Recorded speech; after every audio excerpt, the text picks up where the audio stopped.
Quando se fala de uma igreja rebelde, uma igreja desobediente, que dava trabalho para o apóstolo Paulo, que a gente vê é a maior carta que tem, tanto a primeira como a segunda. Em que igreja você pensa? Na igreja de Corinto, não é? Só que as igrejas de hoje, e eu digo todas, elas têm que se esforçar muito para chegar no nível da igreja de Corinto. Preparai-vos, porque não sabeis o dia e nem a hora.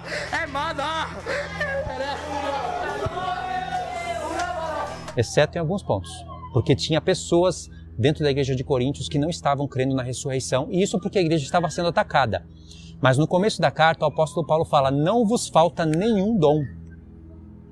O apóstolo Paulo mentiu? Primeira epístola do apóstolo São Paulo aos Coríntios. 1 Coríntios 1. Sempre dou graças ao meu Deus por vós, pela graça de Deus que vos foi dada em Jesus Cristo.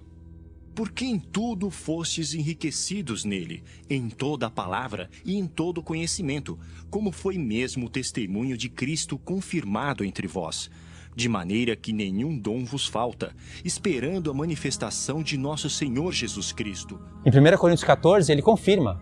Um tem isso, outro tem aquilo, um tem aquilo outro. Eles tinham tudo. 1 Coríntios 14. Que fareis, pois, irmãos?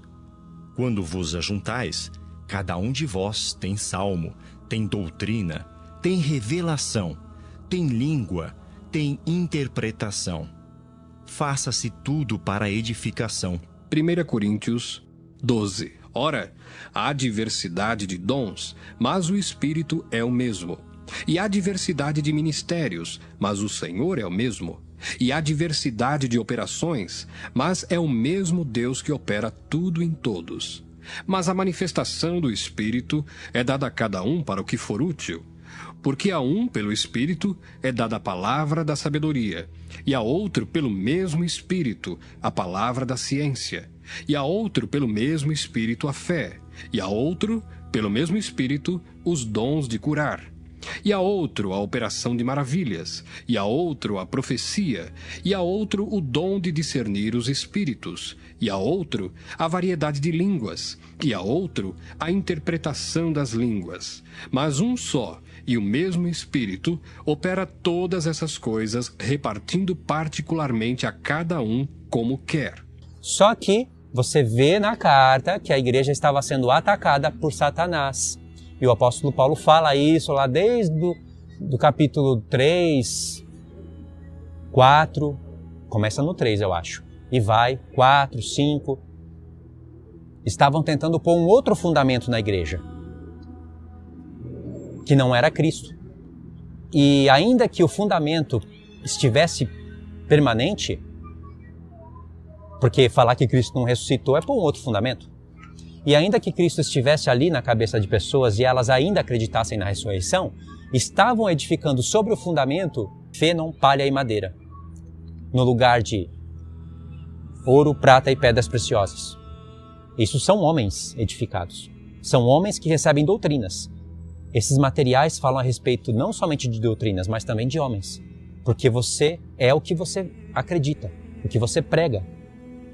Uma doutrina imunda não se prega sozinha. Uma doutrina imunda se prega pela mente e pela boca de alguém.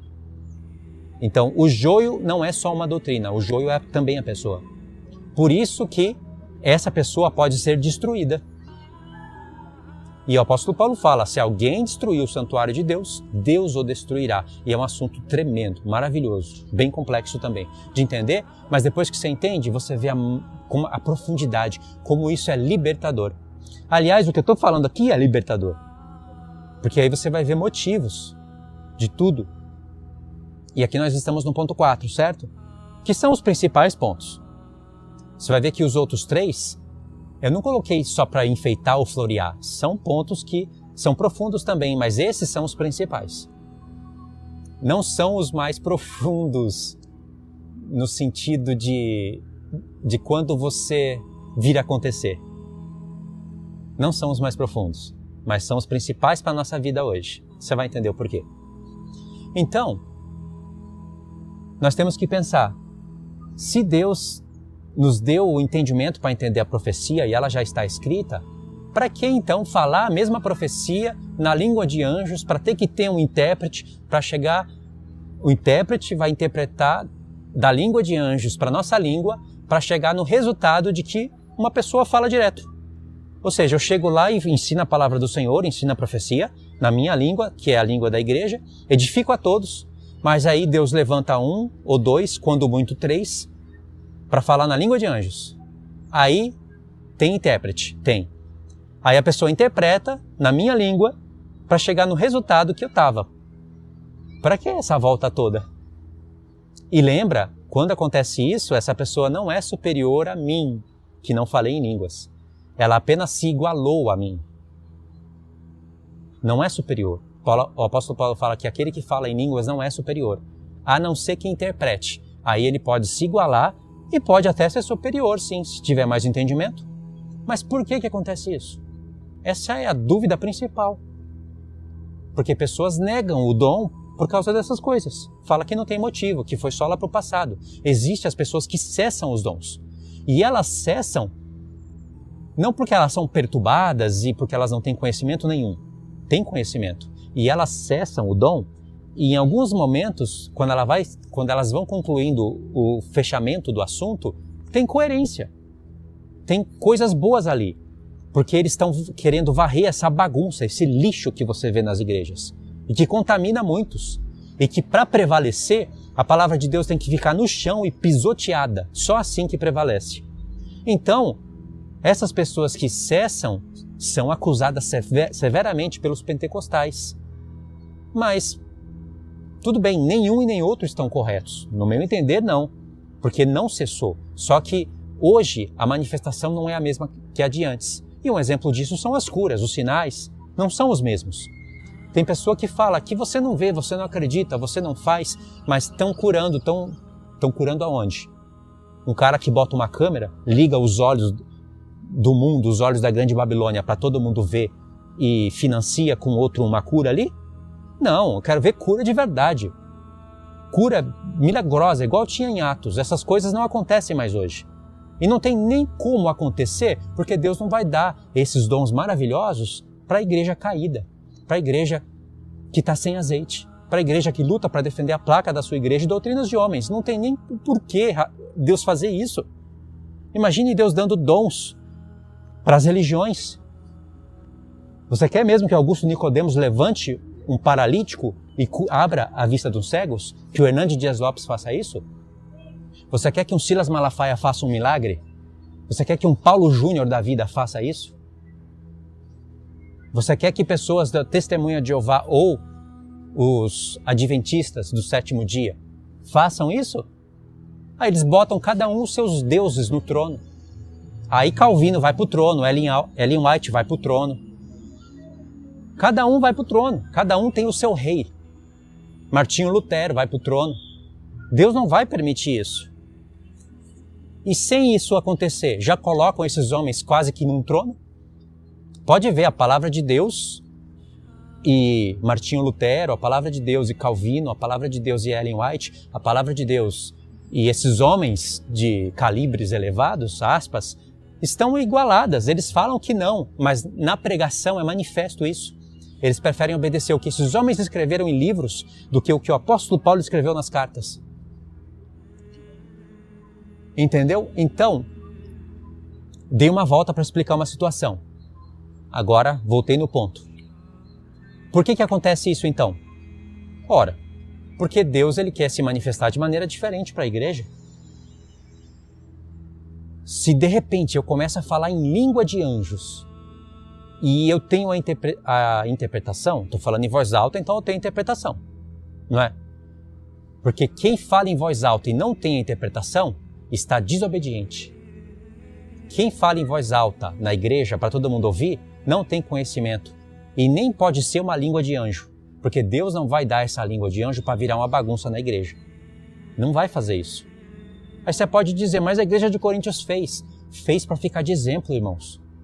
Se o apóstolo Paulo fosse escrever uma carta para nós hoje, imagine o quão severo ele seria. Olha a segunda carta, como ele está falando.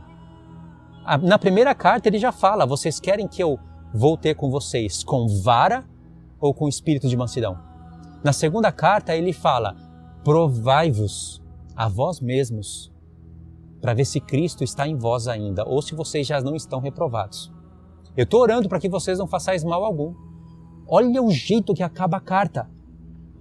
Claro que Deus tinha um povo lá, em Atos 16 foi falado isso, e Paulo sabia que Deus tinha um povo lá, mas a igreja estava sendo severamente atacada, e nem as cartas do apóstolo Paulo, as poderosas cartas, estavam conseguindo reverter aquela situação. Nem os sinais e prodígios que eles viram Paulo fazer e que muitos deles fizeram. Porque Deus, ele não vai impedir o poder de escolha dos homens. Então tudo isso ficou de exemplo para a gente. Então veja, se a igreja de Coríntios fez isso, foi para nosso entendimento. Se o apóstolo Paulo fosse escrever uma carta para nós hoje, ele iria ficar muito bravo. Ele iria falar, vocês não têm a minha carta?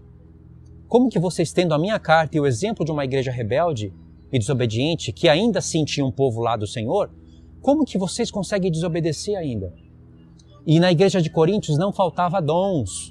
Eles só não estavam sabendo usar, mas não faltava.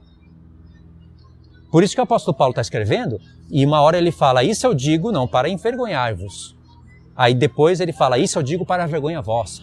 Aí depois ele fala, digo isso não para a vergonha vossa. Pode ver, tem isso, esse trocadilho. Aí ele está escrevendo uma coisa e fala, nisso eu vos louvo. Aí está escrevendo outra coisa e fala, nisso eu não vos louvo. É como se fosse Cristo repreendendo a igreja de Coríntios com uma carta. Tipo a carta de Cristo para 7 igrejas. Tenho a favor, tenho contra. Tenho a favor, tenho contra. É semelhante. Então vê como é profundo, vê como é tremendo. O que eu quero dizer é que as igrejas de hoje, elas teriam que se esforçar muito para tentar ficar no nível da igreja de Coríntios. Porque a igreja de Coríntios era mais espiritual. Você não acredita nessa realidade?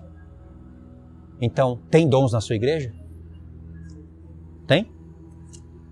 Eu sei que a igreja de Coríntios era carnal, mas será que as igrejas não são carnais hoje? Tinha dons lá na igreja de Coríntios. Eles só não estavam sabendo usar. E como a igreja estava sendo muito atacada pelo diabo, pessoas estavam deixando de crer na ressurreição, estavam ficando bêbados com a Santa Ceia. Então, mesmo com tudo isso, a igreja de Coríntios ainda tinha coisa boa. E Paulo relata as coisas boas. E essas coisas boas colocam essa igreja nesse estado ainda superior a muitas das que estão ao nosso redor.